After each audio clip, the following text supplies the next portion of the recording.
नमस्कार, अपना उत्तर प्रदेश देख रहे हैं आप। मैं हूं आपके साथ चविष्कात्री।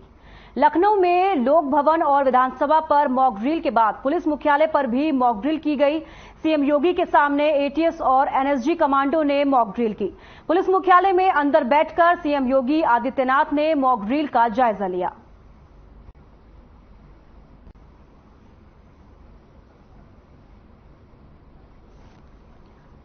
तो लखनऊ में लोक भवन और विधानसभा पर मॉक ड्रिल के बाद पुलिस ऑफिस मुख्यालय पर भी मॉक ड्रिल की गई है। सीएम योगी के सामने एटीएस और एनएसजी कमांडो ने मॉक ड्रिल की। पुलिस मुख्यालय में अंदर बैठकर सीएम योगी आदित्यनाथ ने मॉक ड्रिल का जायजा लिया।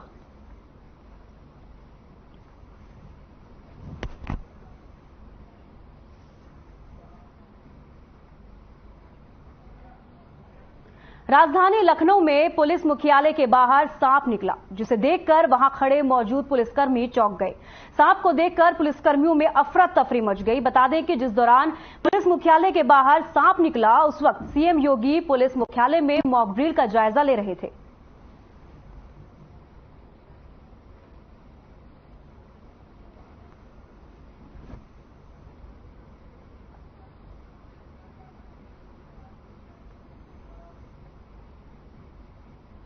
लखनऊ के हापुड़ में वकीलों पर पुलिस लाठीचार्ज के विरोध में बार वकीलों ने आंदोलन को तेज कर दिया। वहीं बार एसोसिएशन के वकीलों ने स्वास्थ्य भवन चौराहे पर धरना दिया। प्रदर्शन के दौरान अध्यक्ष सुरेश पांडेय, महामंत्री कुलदीप नारायण मिश्रा समेत कई पदाधिकारी मौजूद रहे। इस दौरान वकीलों ने सरकार के खिलाफ रोष जताया।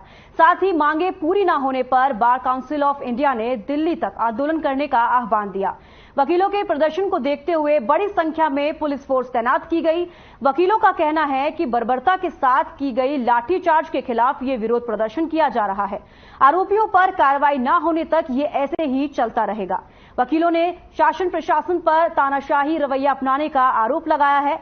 हापुड़ लाठीचार्ज के बाद वकीलों का आक्रोश लगातार बढ़ता जा रहा है।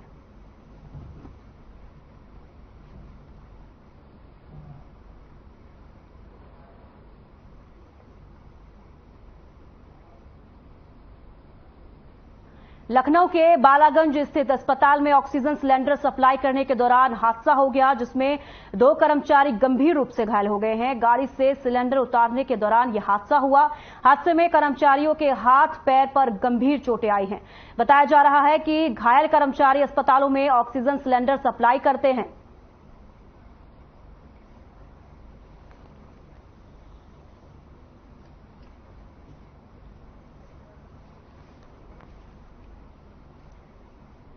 लखनऊ के बालागंज स्थित अस्पताल में ऑक्सीजन सिलेंडर सप्लाई करने के दौरान हादसा हो गया, जिसमें कर्मचारी गंभीर रूप से घायल हो गए। गाड़ी से सिलेंडर उतारने के दौरान यह हादसा हुआ।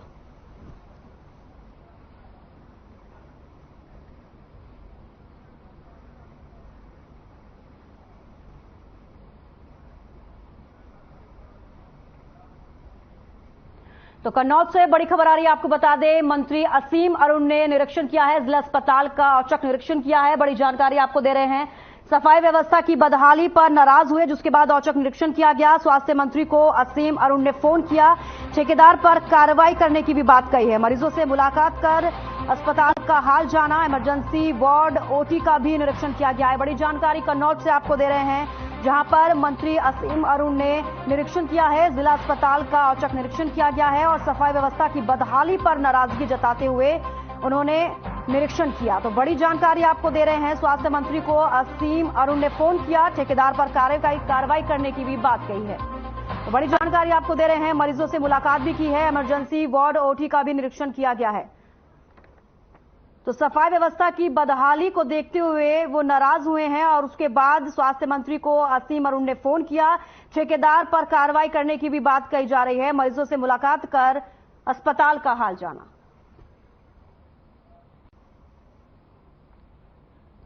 17 सितंबर को प्रधानमंत्री नरेंद्र मोदी के जन्म दिवस पर सेवा पखवाड़ा सप्ताह का आयोजन किया जाएगा। इसके साथ ही 18 सितंबर को रक्तदान शिविर और 2 अक्टूबर को स्वच्छता अभियान को युवाओं के साथ मिलकर अलग अलग आयोजन किया जाएगा, जिसकी जानकारी बीजेपी युवा मोर्चा कानपुर ग्रामीण के पदाधिकारियों ने प्रेस कॉन्फ्रेंस के माध्यम से दी और इसी के साथ ही जिले और मंडल पदाधिकारी के साथ बैठक कर कार्यक्रम की योजना बनाई गई।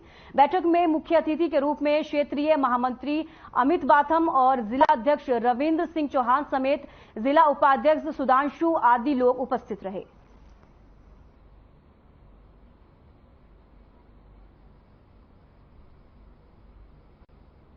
ग्रामीण क्षेत्र तक विषय है 17 सितंबर को हमारे देश के यशस्वी प्रधानमंत्री माननीय नरेंद्र मोदी जी का जो जन्मोत्सव है, उसी को भारतीय जनता पार्टी हर वर्ष की भांति युवा मोर्चा ब्लड रक्तदान शिविर के आयोजन के रूप में मनाएगी।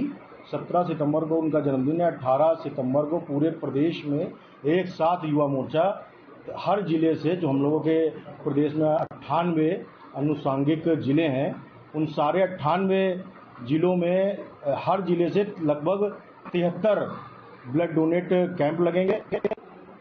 सभी मंडलों से, हर मंडलों से सूची बनाई जा रही है और कम से कम 450 रजिस्ट्रेशन रक्तदान कार्यक्रम में निश्चित रूप से करने हैं। जो कानपुर ग्रामीण का लक्ष्य है, लगभग 1000 रक्तदाताओं की सूची बनाई जाएगी। और आप जो ये कार्यक्रम रक्तदान का है या सेवा पखवाड़ा का है, माननीय नरेंद्र मोदी जी के जन्म उत्सव पर हम लोग ये कार्यक्रम कर रहे हैं। हमें गर्व है बताते हुए कि हम लोग लगातार इस प्रकार के कार्यक्रम दसियों वर्ष से करते आ रहे हैं।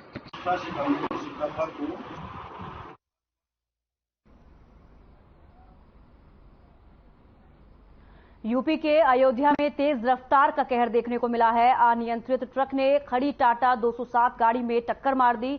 वहीं हादसे में कमांडर समेत 4 लोग गंभीर रूप से घायल हो गए हैं। बता दें कि सभी जवान गोरखपुर मंदिर सुरक्षा ड्यूटी से लखनऊ ड्यूटी के लिए पीएसी कंपनी 3 ट्रक और 1 बस एक टाटा 207 में देर रात चले थे। रास्ते में रुदौली अयोध्या में सुबह करीब 5 बजे टाटा 207 पंचर हो गई। वहीं टायर बदलने के दौरान अयोध्या की ओर से तेज रफ्तार से आ रही डीसीएम ने जोरदार टक्कर मारी, जिसमें 4 पीएसी के जवान घायल हो गए। फिलहाल सभी घायलों का निजी अस्पताल में इलाज जारी है।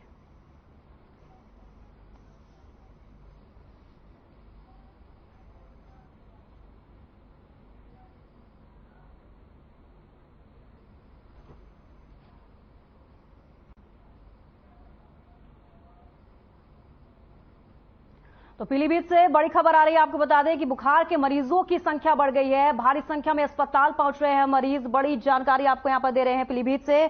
खांसी, बुखार, जुकाम की चपेट में आ रहे हैं लोग। बिलसंडा सीएचसी का यह पूरा मामला, जहां पर लगातार बुखार के मरीजों की संख्या में बढ़ोतरी होती हुई नजर आ रही है। भारी संख्या में अस्पताल पहुंच रहे हैं मरीज। खांसी, बुखार, जुकाम की चपेट में आ रहे हैं लोग। ज्यादातर खांसी और बुखार और जुकाम लोगों को हो रहा है, जिसके चलते बुखार के मरीजों की संख्या बढ़ रही है। भारी संख्या में लोग अस्पताल पहुंच रहे हैं और बिलसंडा सीएचसी का यह पूरा मामला, बड़ी जानकारी पीलीभीत से आपको दे रहे हैं। बुखार के मरीजों की संख्या में बढ़ोतरी हो रही है। भारी संख्या में मरीज अस्पताल पहुंच रहे हैं और ज्यादातर मरीजों को जो समस्या आ रही है वो खांसी, बुखार, जुकाम की समस्या आ रही है, जिसकी वजह से बुखार के मरीजों की संख्या बढ़ रही है और मरीज जो है अस्पताल में भर्ती हो रहे हैं।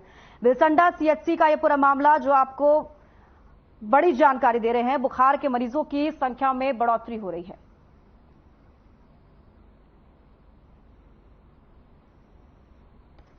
तो बड़ी जानकारी पीलीभीत से, बुखार के मरीजों की संख्या बढ़ रही है। भारी संख्या में अस्पताल पहुंच रहे हैं मरीज और मरीजों में सबसे ज्यादा खांसी, बुखार और जुकाम की जो है दिक्कतों का सामना करना पड़ रहा है, जिसकी वजह से मरीजों को अस्पताल में भर्ती होना पड़ रहा है।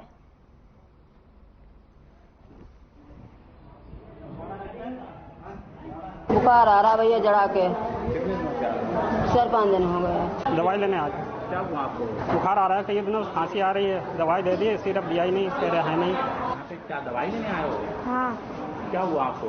मुझे बुखार आ रहा है। कितने दिनों से आ रहा है? 4-5 दिनों से आ रहा है। यहाँ पे दवाई लेने आए हैं। क्या हो गया आपको? अब 15 दिन से बुखार आ रहा है। हॉस्पिटल आए हो, क्या हुआ आपको? खांसी, जुकाम, बुखार। ब्रेक के बाद स्वागत है आप सभी का। तो सीधे चलते हैं लखनऊ, जहां पर एनएसजी के गांडीव 5 कार्यक्रम का आयोजन हुआ, जिसमें सीएम योगी शामिल हुए।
ब्रेक के बाद स्वागत है आप सभी का। तो सीधे चलते हैं लखनऊ, जहां पर एनएसजी के गांडीव 5 कार्यक्रम का आयोजन हुआ, जिसमें सीएम योगी शामिल हुए।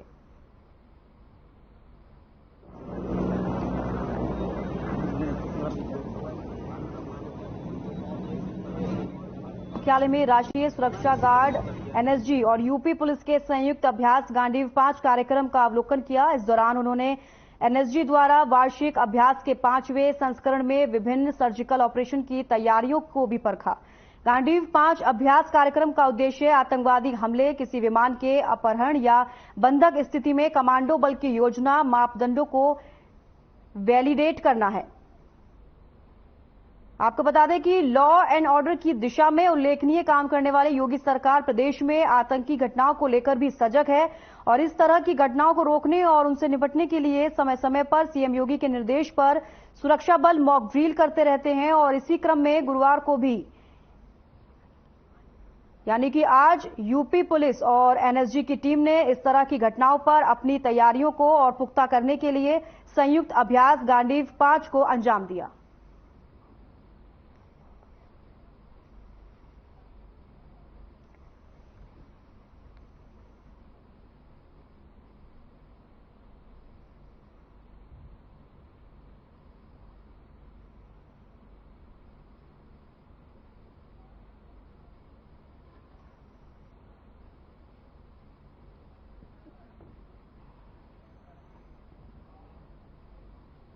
लखनऊ में कृषि मंत्री सूर्य प्रताप शाही ने प्रेस कॉन्फ्रेंस की, जिसमें उन्होंने बताया कि प्रदेश के कृषि क्षेत्र में व्यापक प्रसार हुआ है।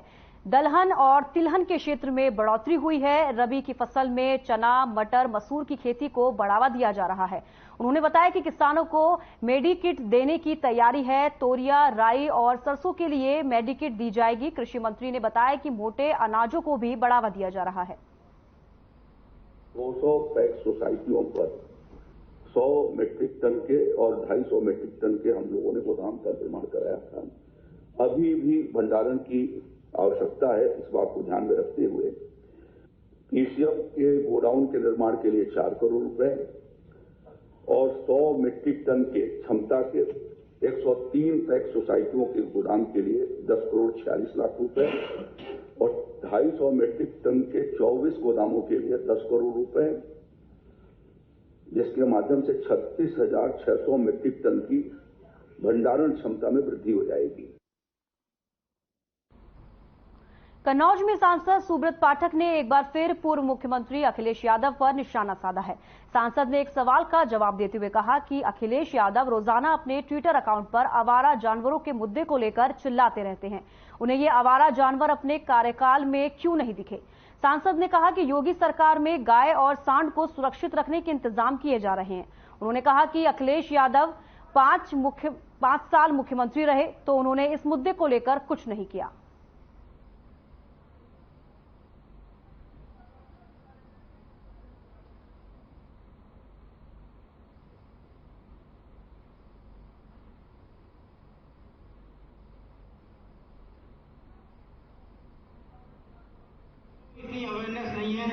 योजना देखो, अखिलेश यादव जी ये अपने आप को बताते हैं कि वो ऑस्ट्रेलिया से पढ़कर आए हैं और शायद वही बुद्धिमान है और दूसरों को मूर्ख समझते हैं। अखिलेश जी बहुत सारी समस्याओं का जिक्र करते हैं, लेकिन कभी नहीं बताते कि वो जब मुख्यमंत्री थे, उनके पिताजी मुख्यमंत्री थे, तो उन्होंने उस समस्या को समाधान करने के लिए क्या किया था। आज वो साढ़ चिल्लाते हैं तो भैया बताओ, 5 साल आप जब मुख्यमंत्री रहे तो उस साढ़ को आपने बंद करने के लिए कुछ किया था? वो समस्या ना हो उसको लेकर कुछ किया था? केवल कटवा के खिलवाया ही था उनको। तो मैंने कुल मिलाकर आप चाहते हो कि गाय और सांड को काट कर आपके प्रिय लोगों को खिला दिया जाए, तो यह तो भाजपा नहीं होने देगी। अभी गरीब पब्लिक उठा नहीं पा रही है, क्योंकि उसको इतनी अवेयरनेस नहीं है, इतना उसको नॉलेज नहीं है, मालूम नहीं हो के लिए है। लेकिन जिसको कार्ड बन गए उनको तो मालूम है, जिसके अभी कार्ड नहीं बने हैं उनको भी नहीं मालूम। गाय मंजूर और डॉक्टर साहब का स्वागत करें। कन्नौज में आयुष्मान भव अभियान की शुरुआत हो गई है। बता दें कि डीएम की अध्यक्षता में जिला अस्पताल में एक भव्य कार्यक्रम का आयोजन किया गया। इस मौके पर सांसद सुब्रत पाठक भी मौजूद रहे। इस दौरान सांसद ने स्वास्थ्य के क्षेत्र में अच्छा काम करने वालों को प्रशस्ति पत्र देकर सम्मानित किया। साथ ही डीएमओ डॉक्टर विनोद कुमार ने लोगों को अभियान के प्रति जागरूक किया। इसके अलावा सांसद और डीएम ने आयुष्मान कार्ड भी वितरित किए। आयुष्मान भव अभियान को 17 सितंबर को पीएम मोदी के जन्मदिन पर और ज्यादा भव्य तरीके से मनाया जाएगा। सीएमओ ने बताया कि आयुष्मान भव कार्यक्रम के तहत स्वास्थ्य केंद्रों पर मेले, रक्तदान शिविर और कई तरह के स्वास्थ्य से जुड़े प्रोग्राम होंगे।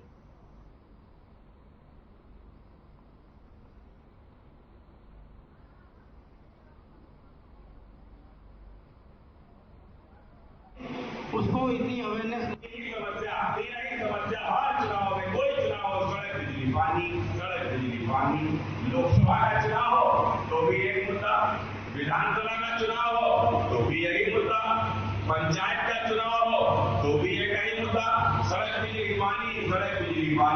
लेकिन फिर आपने देखा होगा प्रधानमंत्री नरेंद्र मोदी जी के आने के बाद में जिस प्रकार से देश में हजारों छोटे ऐसे गांव थे जहां के ऊपर बिजली पहुंची नहीं थी, नरेंद्र मोदी सरकार ने पहुंचा दी। इसी क्रम में प्रदेश के व्यावसायिक शिक्षा, कौशल विकास और उद्यमशीलता राज्य मंत्री कपिल देव अग्रवाल ने लखनऊ में आयुष्मान भव कार्यक्रम का शुभारंभ किया।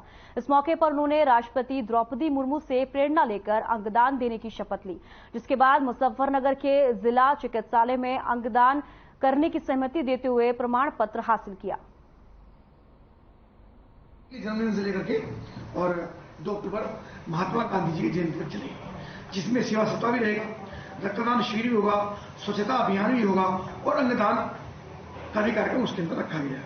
अंगदान यानी मृत्यु के पश्चात कोई भी व्यक्ति अपने पूरे शरीर का अंगदान कर सकता है। नेत्र हैं, हृदय है, लीवर्स हैं, इन सब के दान कर सकते हैं। तो मेरे द्वारा भी माननीय राष्ट्रपति द्रौपदी मुर्मू जी से प्रेरित होकर के मेरे द्वारा भी अपने सभी अंग मृत्यु के पश्चात दान करने का संकल्प लिया गया। मेरे द्वारा फॉर्म भरा गया और सर्टिफिकेट भी वो जनरेट हो गया है। मैं राष्ट्रपति जी का, प्रधानमंत्री जी का बहुत धन्यवाद करता हूं कि उनकी प्रेरणा से मुझको सेवा करने का अवसर। अपना उत्तर प्रदेश में फिलहाल इतना ही। दीजिए इजाजत। नमस्कार।